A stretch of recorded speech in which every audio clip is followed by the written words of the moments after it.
السلام عليكم ورحمة الله وبركاته. يا مساء الفل، مساء الورد والياسمين على عيون اخواتي واصحابي وحبايب قلبي الحلوين. وحشتوني قد البحر وسمكاته. غايبة عنكم النهاردة في فيديو الصبح، حقكم عليا والله العظيم. النت عامل عمايله معايا، مش قادرة اقول لكم يعني ايه، حاططني في دماغه اول الايام دي.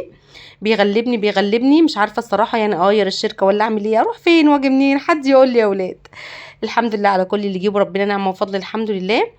الفيديو حمل متاخر جدا، فعشان كده معرفتش انزله، واتمنى يا رب ان الفيديو ده يحمل بسرعه، ما يغيبش كتير علشان ينزل في الميعاد.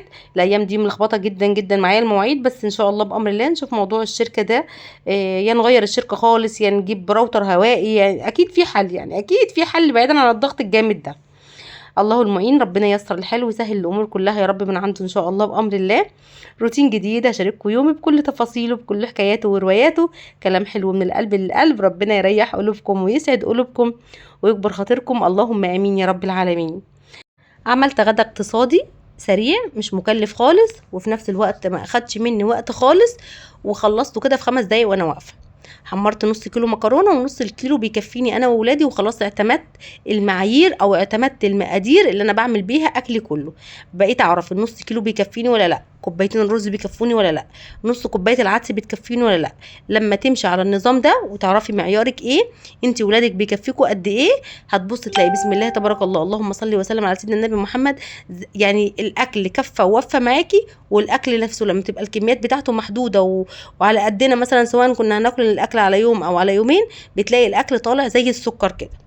حمرت المكرونه بالطريقه المعتاده بتاعتنا اللي انا معتمداها، واللي جربها من ورايا قال لي المكرونه طلع طعمها زي السكر يا لولو. بالهنا والشفا على قلوبكم يا رب. حمرت مكرونه وحمرت جنبها شويه بطاطس محمره. وعملت ايه تاني، وكان عندي ربع كيلو بانيه، بس انا ما كنتش حابه ان انا اعمله بانيه. قطعت البانيه كده قطع صغيره وعملته شاورما. 3 بصلات حلوين محترمين كده كبار، شوحتهم كده على النار في معلقه سمنه ومعلقه زيت. نزلت عليهم بفلفل رومي وفلفل حامي وفلفل الوان وطماطميه كبيره، و3 معالق كبار من الكاتشب. وزودي بقى البهارات والتوابل، لو عندك توم باودر وبصل باودر حطيه مع الشاورما، هيخلي طعمها احلى واحلى.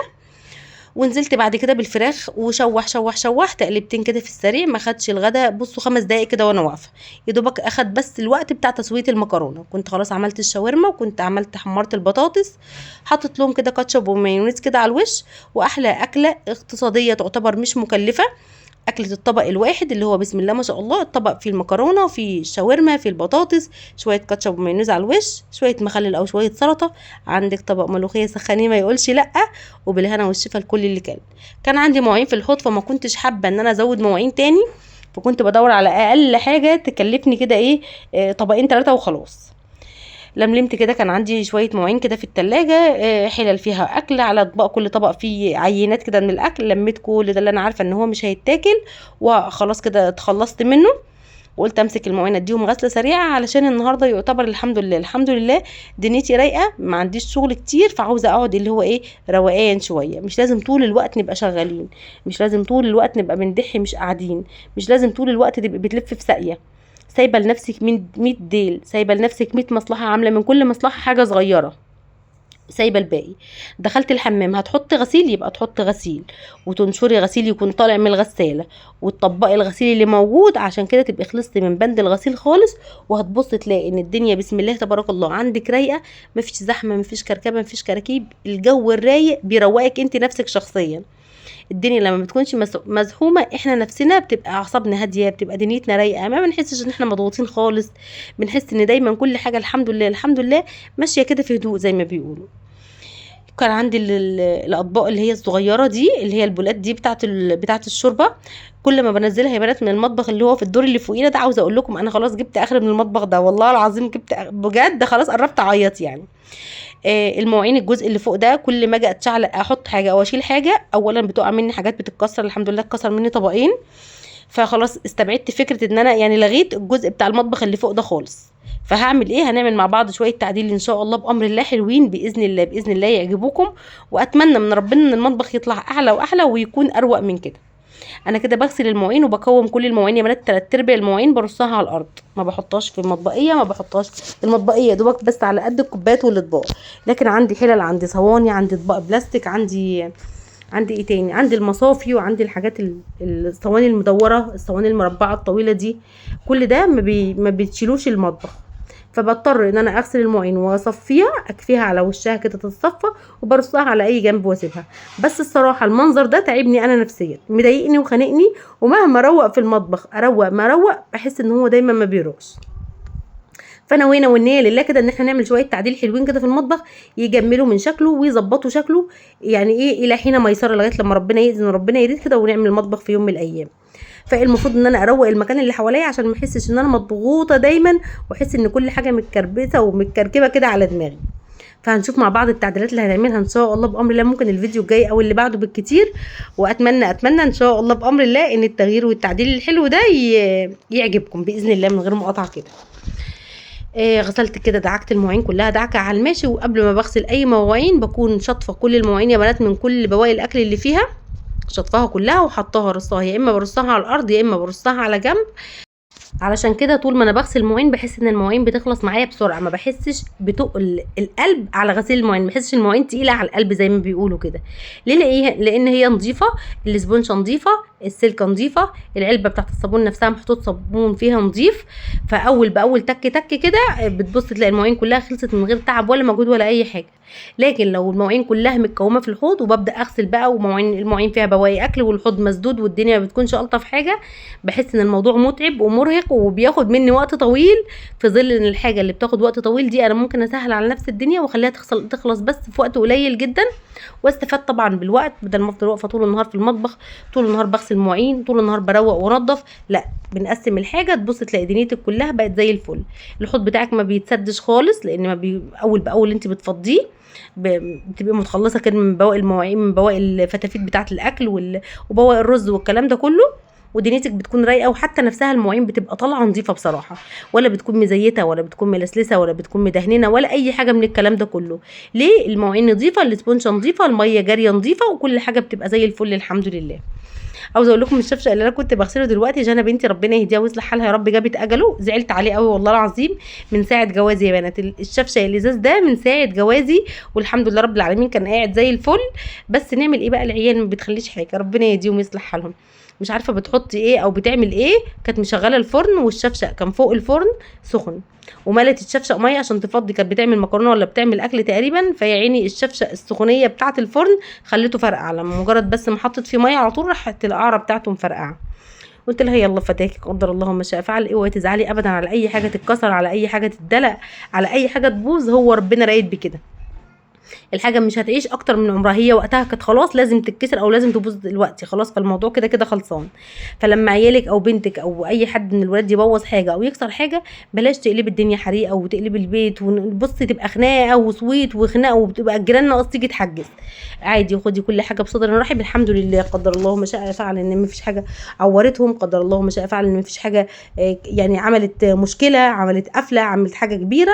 طالما كل الحاجات دي على قد الايد مش مشكله، اللي يبوظ فدانا واللي يتكسر فدانا، بس مش معنى كده ان احنا نهمل في الحاجه، لا، قضاء وقدر، الحاجه غصب عننا اتكسرت باظت ما يجراش حاجه. لكن الاهمال حرام، يبقى عندك بيت عمران من كل حاجه وتهملي فيه، هتبصي تلاقي حاجه في حاجه بتبوظ، حاجه في حاجه بتتكسر، ده من ناحيه الاهمال. لكن قضاء وقدر، الحاجه ربنا رايد ان هي تبوظ وانت مهتمه ببقيه حاجتك زي الفل. لكن في ناس عندها ولا يفرق معاها اللي يبوظ ولا يفرق معاها اللي يتكسر ولا يفرق معاها اي حاجه، عادي. يعني ابقى جايبه طقم كوبايات جديد وحطاه على المطبخ وجايبه له الضيوف، وبعد ما الضيوف يمشوا ما امسكش الطقم، طقم الكوبايات اغسله واظبطه وانشفه واشيله في مكان نظيف، بحيث لما يجي لي ضيف تاني اطلعه واسيب الاطباق بنتي تغسلها او الكوبايات بنتي تغسلها ونصها يتكسر واقول لك ده قضاء وقدر. لا، ده اسمه اهمال. قالك بيت المهمل بيخرب قبل بيت الظالم. حرام تسيبي حاجتك تتبهدل، وبالذات ان الحاجه غاليه واسعارها بصراحه الله المستعان، ربنا يعين كل واحد على حاله. الحاجه يعني عشان تحطي بس طقم كوبايات في دماغك تجيبيه، او توسعي على نفسك بحاجه، او تجددي حاجه في بيتك، بتبقى عامله حسابك عليها من قبل بكتير، وبتحوشي في ثمنها وتسالي مره واتنين طب الحاجه دي بكام، طب الحاجه دي باقل ولا باكتر، تدوري على الارخص، تدوري على الاحسن. فكل حاجه بتيجي بصراحه بصعوبه، لكن اهتمامك بحاجتك وحفاظك عليها يخلي الحاجه تقعد عندك سنين السنين ما يجرالهاش اي حاجه، وكل مره تحس ان الحاجه من كتر ما انت مهتمه بيها بسم الله تبارك الله الحاجه جديده زي ما هي. نفس النظام لو انت مثلا بسم الله تبارك الله مثلا معاكي عيلين فوق راس بعض، مخلفه واد وبنت او بنت وولد او بنتين او ولدين قريبين مع بعض في السن، مثلا فرق بينهم ما بين بعض 2 أو 3، ليه ما حافظش على الهدوم بتاعت ابني الكبير واخليها لما ابني الصغير يلبسها؟ هتقولي دي بخل وعفانه، لا والله العظيم ده مش بخل ولا عفانه ابدا، دي نصاحه ودي شطاره وده توفير. والحاجه الجديده اللي دافعه فيها مبلغ وقدره او اللي جايالك بمبلغ وقدره، اذا كانت جايالك هديه، اذا كنت انت شارياها، حرام تهملي فيها وتهدري فيها. هدوم الخروج طقم بتاع خروج، يبقى الطقم ده غالي ونظيف وحلو، ويبقى الطقم ده للخروج فقط لا غير. ما ينفعش ابدا الطقم بتاع خروج نيجي من بره نفضل بايتين ونايمين وقايمين بالهدوم لغايه لما تتهلك ولغايه لما تبوظ ولغايه لما تتقطع وتتبقع والاسم ان ده طقم خروج. لا طبعا ما ينفعش. اعلم ولادي كده، الطقم ده احنا خرجنا بيه نيجي من بره على طول الطقم ده يتحط في سبت الغسيل، يا اما لو هو نضيف يتطبق ويتحط في الدولاب، يا اما يتعلق في الشماعه. لكن فكره ان انا ابقى نايمه قاعده بنفس الهدوم اللي جيت بيها، سواء هدوم لاولادي او هدوم ليا انا شخصيا، في ناس كتير قوي بتبقى شغاله بتيجي عيني على ملا وشها تجري كده لجوه، ممكن تقف تعمل الاكل بالهدوم بتاعه الخروج، ممكن تعلق على الاكل، ممكن الهدوم يحصل فيها نتش، الهدوم يحصل فيها قطع. طبعا ولادك بيبصوا يشوفوا انت بتعملي ايه وبيعملوا زيك. لكن لو عودتيهم على نظام معين، النظام هو ده النظام. احنا خرجنا جينا بالهدوم، الهدوم تتشال خلاص، لما تيجي خروجه تانية كذلك الامر. جايبه لبنتي كوتش نظيف لونه ابيض، جايبه لها جزمه نظيفه لونها ابيض، الحاجه تيجي الحاجات اللي لونها ابيض دي بالذات يا بنات ما ينفعش ابدا تتحط في وسط الجزم او الكوتشيهات، انا بالنسبه لي ممنوع. الحاجه بتبقى نظيفه ومزهزهه وبتبقى لونها نظيف قشطه كده قشطه، تلاقي نفسك جيتي من بره رميتي الكوتش وسط الكوتشيهات الغامق مع الفاتح، تبص تلاقي الحاجه كلها اتبهدلت ولونها غمق، ومهما تغسليها برده ما بتبقاش احسن حاجه. لو عندك كوتش نظيف او جزمه حلوه جايباها لبنتك بتاعه فرح بتاعه مناسبه، معلش جينا من المناسبه الحاجه دي تتحط في شنطه وتتحط في الدولاب. او لو عندك مكان في اوضه النوم تسريحه كومودينو اي حاجه من الحاجات دي، حطي فيها الجزمه النظيفه او كوتش نظيف، بحيث ان احنا نحافظ على حاجتنا لاطول وقت ممكن. احلى شويه عصير مانجا كده يستاهلوا بقك، الف هنا وشفا على كل اللي شرب منهم يا رب. جبت المانجا، مسكتها قطعتها نصين وخليت اللحمه بتاعتها كلها كده زي ما انتم شفتوا كده، فضيتها كلها. وجبت شفشق، بعد الشفشق اللي اتكسر طبعا يعوض عليا ربنا فيه، جبت الشفشق ده بتاع رمضان، ما عنديش غيره اصلا، فان شاء الله بامر الله في الخطه وفي النيه ان شاء الله بامر الله ان انا انزل كده اجيب لي شفشقين 3 كده قبل رمضان ان شاء الله باذن الله، يكونوا ازاز، لان انا حابه حوار الشفاشق الازاز دي بالذات في العصاير، بحيث ان هي بتخلي حتى العصير طعمه حلو. ازاي هقول لك والله العظيم ما اعرف. ففي النيه ان شاء الله بامر الله ان انا اجيب لي شفشقين كده لرمضان. حطي بقى انت كمان من دلوقتي حاجات كده في دماغك لرمضان نفسك تجدديها، نفسك تجيبيها، طقم كوبايات، طقم طاسات، طقم اطباق، طقم حلل، تجديد ستاره، تجديد سجاده. حطي الحاجه في دماغك والله هتلاقي ان شاء الله بامر الله ربنا ييسرها لك وربنا يحققها لك باذن الله. حطيت الميه ميه ساقعه متلجه، ورحت حاطه عليها 3 يعني في حدود 4 معالق كبار من السكر. قلبت الميه بالسكر بالهاند بلندر لغايه لما داب خالص. بعد كده نزلت عليهم بالمانجا، والمانجا اديتها ضربتين يا بنات، 2 بس. كسرت المانجا، يعني بصوا المانجا نازله من الشفشق فيها كتل كده، فيها كتل مانجا، هي دي المانجا اللي تتشرب الصراحه، وتكون تقيله سيكه. عاوزاها تبقى تقيله سيكه وتبقى حلوه قوي، هقول لك تعملي ايه. هي الحركه دي انا ما عملتهاش النهارده لان نسيت اساسا وكنت مستعجله. امسكي قشر المانجا ده يا بنات، بعد ما خلاص انت خليتيها بتمسكي القشر اول حاجه تضربيه في الخلاط وترجعي تصفيه، تمام. هينزل منه عصير مانجا عادي، هو يبقى غامق سنه بس عادي ما يجراش حاجه. بعد ما تصفيه بتروحي جايبه الشفشه وتروحي شطفاه وتروحي مصفيه برده تاني على المانجا اللي اتصفت دي، وتروحي حاطه بقى ميه جديده وسكر جديد وقطع المانجا اللي انت خلياها، اضربيها كده في الخلاط وقلبي العصير المانجا اللي طالع من القشر مع عصير المانجا بتاع المانجا نفسها، بتاع قطع المانجا نفسها. هتلاقي القوام تقل عندك جدا، هتلاقي طعم المانجا بقى احلى واحلى. هم في المحلات وفي الكافيهات وفي في الاماكن اللي هي بتاعت بره دي بيعملوا كده، ما بيرموش قشر المانجا ابدا، بيتضرب كده في الخلاط وبيبقى طالع بسم الله ما شاء الله، بيطلع معاكي قد مثلا ممكن كوبايتين عصير تاني زياده او 3 كوبايات عصير تاني زياده. بيبقى الطعم حلو والريحه حلوه، والريحه كمان بتبقى احلى واحلى عشان العصير نفسه فيه ريحه من ريحه قشر المانجا، فبتحسي ان هي بسم الله ما شاء الله بتشربي عصير مانجا زي بتاع بره بالظبط. جربي كده الفكره وان شاء الله بامر الله تعجبك. انا ما عملتهاش النهارده، نسيت خالص، ما افتكرتش ان انا بكلمكم دلوقتي. غدانا كان سريع، كان اقتصادي، ما كانش مكلف خالص، ما اخدش مننا وقت خالص ولا مواعين خالص. عملت عصير كده بالهنا والشفا للي شرب. ولما تيجي تعملي عصير زودي شويه، يعني مش شرط ان انت يبقى العصير على قد الاعداد بالظبط، لا ممكن زودي كوبايه، زودي كوبايتين وسيبيهم في الشفشق كده في التلاجة للي عايز بالهنا والشفا. ممكن كمان تزوديهم وتحطيهم في كيس وتحطي العصير ده. مثلا انا عملت عصير بزياده النهارده، كلنا شربنا بالهنا والشفا واتبقى معايا عصير انا مش عايزه احطه في التلاجة، خلاص هم شربوا وشبعوا بالهنا والشفا. بتروحي ماسكه العصير قد كوبايه او كوبايتين مفضيهم في كيس من الاكياس الغذائيه بتاعه الاكل وتحطيهم في الفريزر. جينا بالليل بقى بعد ما اتعشينا، بعد ما اتغدينا، في اي وقت بالنهار يا ماما عايزين عصير، بدل ما تطلعي او تحتاسي او تحتاري او ممكن ما يكونش عندك اي نوع من انواع العصير برضو، هتروحي معتمده على كيس العصير اللي في الفريزر ده، تطلعيه يفك بس معاكي شويه وتضربيه بالهاند بلندر، تزودي عليه سنه ميه ساقعين، خلاص بقى عصير طازه زي العسل، مش من غير ما يكلفك اي حاجه خالص. اعملي الحركه دي في عصير المانجا، اعمليها في عصير الفراوله، اعمليها في عصير الجوافه، في اي نوع عصير. بس المهم برضو العصير ما يعني حاولي ما يبقاش خفيف، ما تخففوش قوي. العصير لما بيبقى خفيف قوي ما بيبقالوش لا طعم ولا لون ولا ريحه ولا اي حاجه. يعني انا ممكن انصص الكوبايات، يعني احط في كل كوبايه نص كوبايه لو انا عندي الكميه مش كبيره، بس العصير يبقى تقيل كده ويبقى يتشرب بمعنى اصح كده طعمه حلو. بالهنا والشفا على كل اللي كان يا رب. تنظيفه سريعه وترتيبه كده سريعه للاوضه، جنب عمايل الاكل، جنب كوبايه العصير، جنب كوبايه الشاي، جنب نشره غسيل كانت في الغساله، جنب حطه غسيل في الغساله. لازم يكون عندك اوضه كل يوم تنظفيها تنظيفه عميقه، ده اساسي. انا ما بقولكيش تنظيفه عميقه يعني تشيلي السرير وتفك السرير وتفك الدولاب وتنزلي الحاجات من الدولاب كله تكومي على الارض، لا. ان انت على الاقل تلمعي الاوضه تلميعه على السرير، اقل حاجه ان انت تغيري الملايه وتفرشي ملايه تانية نظيفه، لمعي الارض. اوضه واحده لو عملتيها كل يوم والله العظيم على مدار الاسبوع، لو كل يوم امسكت اوضه جنب عمايل الاكل، هتبصي على بال ما يجي يوم الجمعه شقتك مش هتلحق تتوسخ. يعني يوم النهارده مثلا انا عامله فيه غدا سريع ما خدش مني وقت خالص، لا طبخت ولا عملت، دوبك هما شويه مكرونه وشويه شاورما مع حبه بطاطس محمره، يعني الوقت اللي وقفته كله في المطبخ يعني يتعدى على الصوابع كده دقايق. خلاص شقتي بره نظيفه ودنيتي تمام، ممكن اقعد عادي جدا ولا اقومش اعمل اي حاجه. اوقات كتير بيجي علينا وقت بيبقى ملناش مزاج نعمل حاجه، طيب حاسه ان انت متشجعه ومتحفزه، قومي امسكي الاوضه بتاعتك، ادي دولاب ترويقه كده على السريع، لمع التسريحه، لمع الكومودينو، فضي الباسكت بتاع الزباله ربنا يعزك، غيري المفارش بتاعه الكومودينو والتسريحه مع ملايه نظيفه تفرشيها، الاوضه بقت قشطه فله شمعه منوره. اعملي الحركه دي في اوضتك كل يوم، يا اما اوضتك يا اما اوضه العيال يا اما الصاله يا اما الانتريه يا اما المطبخ، المهم كل يوم يعدي عليكي مع تنظيفه عميقه لاي اوضه من اوض البيت. هتبص على بال ما يجي عليك يوم الخميس شقتك ما بتلحقش تتوسخ عشان حضرتك تنظفيها. ليه؟ علشان ايدك فيها اول باول بسم الله ما شاء الله.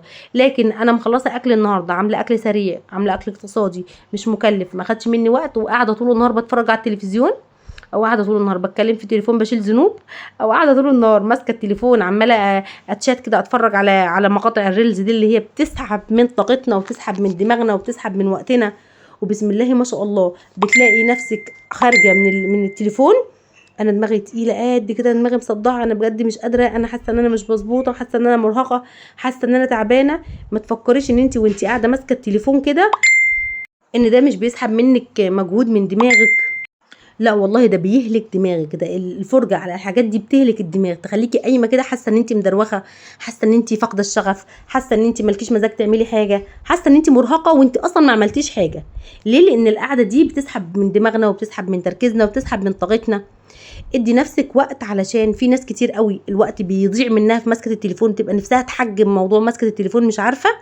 انا بدي نفسي وقت من اول ما ببدا اشتغل، اشغل التلفزيون، التليفون على سورة البقرة، اشغله على الرقية الشرعية واخليه جنبي، تمام كده زي الفل، تمام زي الفل 100 فل و10. خلصت ترويقي وخلصت طبيخ وخلصت تنظيفي وخلصت كل عمايل الحاجات اللي عايزه اعملها، بروح ماسكه التليفون، خلاص انا بكافئ نفسي بقى، اليوم بتاعي خلص، بمسك التليفون بقى وانا بشرب كوبايه الشاي، بشرب كوبايه القهوه، كافئتي نفسي باي حاجه حلوه عملتها، تحليه حلوه ليا وللعيال، او جبت حاجه من بره على حسب ظروفك وامكانياتك، وبروح قاعده بقى ادي نفسي وقت قد ايه، مثلا في حدود ساعه، نص ساعه، شوفي انت الوقت اللي يناسبك قد ايه، بس ما تعداش الساعه دي. اوقات كتير جدا والله العظيم يا بنات بظبط المنبه من كتر ما انا ببقى عارفه ان الوقت بيتسرق مني وانا ماسكه التليفون، لا خلاص اللي هو اصلا الفيس والواتس والحاجات دي مقاطع الريلز والفيديوهات كل الكلام ده بيسحب مننا وقت جبار. الوقت ده بيتي اولى بيه، عيالي اولى بيهم، يا اما اتفرج. يعني ما استخسرش الوقت ابدا في ان انا بكون بتفرج على حاجه تفيدني واطبقها تعجبني، او على فيديو يكون مفيد ليا بطلع منه متشجعه متحفزه متنشطه. بحب اصلا اسمع مثلا لفلانه دي او اتفرج عليها. الحاجات دي تمام، ببقى خارجه وانا راضيه تمام الرضا، انا كده مبسوطه ان الوقت ده ما ضاعش في حاجه هفق او ملهاش لازمه. لكن في فيديوهات التهريج، الاستعباط، الاستهبال اللي بتضيع الوقت، اللي هي الفيديوهات التافهه، الفيديوهات اللي ملهاش لازمه، اللي بخرج من الفيديو ضحكت وانا ماسكه التليفون. طب استفدت ايه برضو؟ ايه وجه الافاده في كده؟ لا، انا عايزه اطلع بمعلومه للتوفير، بمعلومه تخليني اقوم انضف اوضتي واروقها، اطلع بمعلومه تخليني احط حاجه معينه في دماغي واشتريها، اطلع بمعلومه حد يحفزني وينشطني ان انا ابقى مثلا حاطه في دماغي ان رمضان قرب وعاوزه اجدد حبه حاجات لرمضان. يا رب فيديو النهارده يكون عجبك، حط لايك. سلام عليكم.